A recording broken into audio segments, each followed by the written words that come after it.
Bonjour, ici CryptoOli, j'espère que vous allez bien. Aujourd'hui, ce 31 juillet, alors sans tarder comme d'habitude, le prix du XRP qui est à 74 centimes 58, en hausse de 3,3% depuis 24 heures.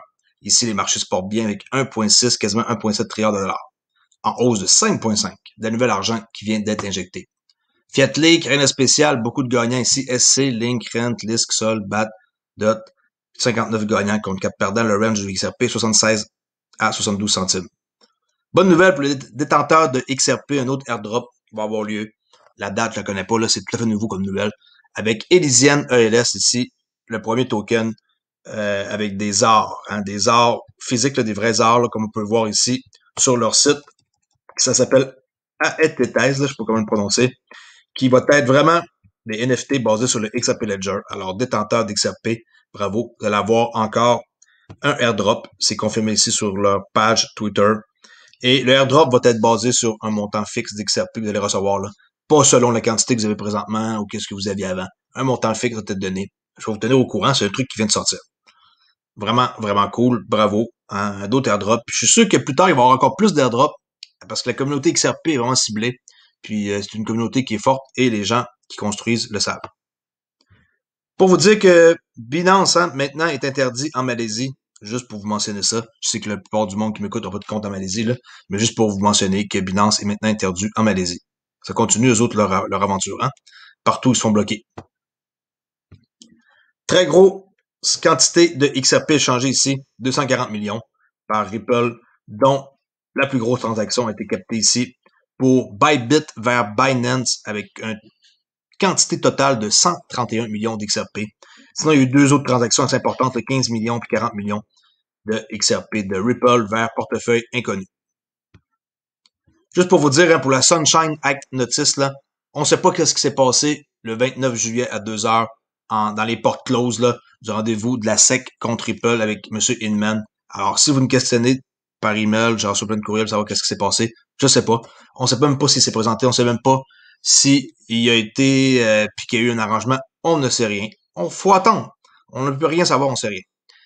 Ici, James K. Fallon, l'équivalent de Jeremy Hogan, l'autre avocat, qui sont très, très, très populaires sur Twitter et YouTube, surtout Jeremy Hogan, qui fait ici une version différente. Lui, selon lui, il dit qu'il ne va pas avoir de règlement d'aussitôt entre Ripple et la SEC. Alors ça, c'est son opinion. Et il y a Jeremy Hogan que lui, il pense différemment. On ne sait pas non plus exactement c'est quand que ça va terminer, tout ça, ce cercle-là. Alors, moi-même inclus, là, j'ai aucune idée. Faut être patient. Entretien ici, très, très cool à écouter si vous voulez écouter un entretien avec Matt Hamilton, qui est directeur du développement des relations chez Ripple, avec comme sujet les paiements mondiaux là, en temps réel, décentralisé. Une entrevue qui est vraiment nice. Si vous voulez investir 40 minutes de votre temps, allez voir ça. Vous allez en savoir beaucoup. C'est très, très, très intéressant qu'est-ce qu'il a raconté, Matt. Le FMI qui avertit ici de ne pas faire du Bitcoin votre monnaie euh, légale, comme le El Salvador a fait. Ils avertissent les autres pays de ne pas prendre la même tendance que qu'est-ce que le El Salvador a fait. Dehors des raisons de penser ça de même. Ici, l'IMF, ils ont fait un nouveau document PDF sur la monnaie numérique publique et privée. Je vais vous mettre ici le document dans la description. International Monetary Fund, et il y a beaucoup de bonnes infos là-dedans. Des graphiques que j'ai trouvés ici qui sont plutôt intéressants. On voit que ils sont plutôt très, très, très bien organisés puis structurés avec beaucoup d'informations. Comme par exemple, j'ai trouvé un truc ici qui est cool. On voit ici very high, medium par rapport à l'implication et l'adoption de la monnaie digitale et les politiques. Là. La structure, les banques centrales, la fiscalité, la régulation. On voit régulation, c'est pour, mettons, l'IMF, pas l'IMS, Broad Domestic Effect. On voit que c'est very high puis high, là, fait qu'on voit que ça a une grosse importance, la régulation. D'ailleurs, c'est ça qui nous manque vraiment, là. Alors, c'est très, très bien fait. C'est sûr que je dis pas de lire ça, là. C'est vraiment pas ça, mais allez voir peut-être vite fait les graphiques, essayer de comprendre un peu qu'est-ce qui se passe. Vous pouvez peut-être apprendre de quoi qui pourrait aider les autres ou votre fonctionnement par rapport à leur façon de penser et tout. OK? Et pour finir, parce que je fais ça super court, j'ai d'autres trucs à vous parler plus tard. Alors, ici, l'accord avec le BEI puis la Banque de France qui ouvre de nouvelles possibilités.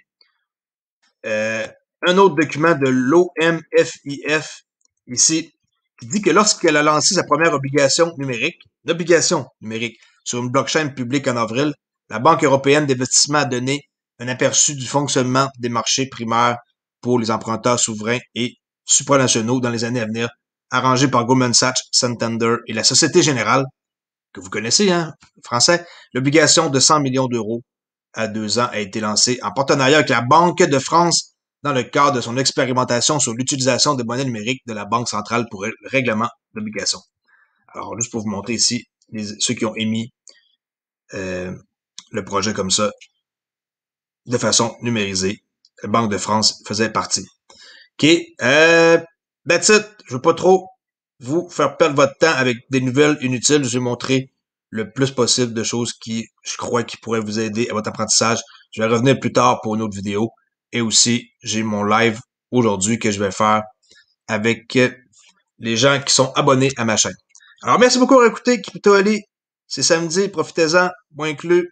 Et je vous dis à la prochaine vidéo, le seul YouTuber à faire des vidéos sur une base quotidienne au Québec sur Ripple XRP, qui sont ma monnaie préférée. Merci. Ciao la gang. Suivez-moi sur Twitter. Ciao.